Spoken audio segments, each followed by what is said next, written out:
الحمد للہ وکفا وسلام علی عبادہ الذین اصطفى اما بعد۔ ناظرین کرام، میں ہوں طارق جان حقانی اور آپ دیکھ رہے ہیں اسلام راہ نجات۔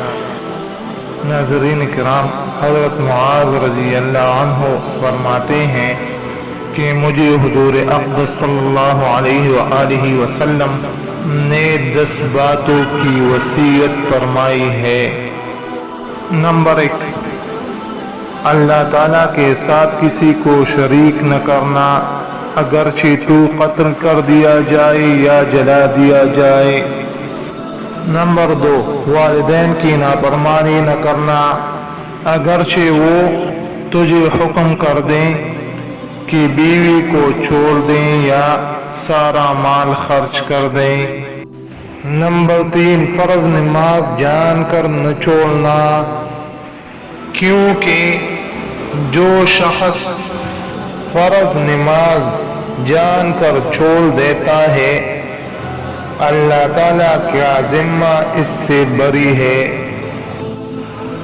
نمبر 4، شراب نہ پینا، کیونکہ یہ ہر برائی اور فحش کی جڑ ہے۔ نمبر 5، اللہ تعالیٰ کی نافرمانی نہ کرنا، کیونکہ اس سے اللہ تعالیٰ کا غضب اور قہر نازل ہوتا ہے۔ نمبر 6، لڑائی سے نہ بھاگنا، چاہے آپ کے سارے ساتھی مر جائیں۔ نمبر 7، اگر کسی جگہ وبا پھیل جائے تو وہاں سے نہ بھاگنا، جیسے طاعون وغیرہ۔ نمبر 8، اپنے گھر والوں پر خرچ کرنا۔ نمبر 9، تنبیہ کے واسطے ان پر سے لکڑی نہ ہٹانا۔ نمبر 10، اپنے گھر والوں کو اللہ تعالیٰ سے ڈراتے رہنا۔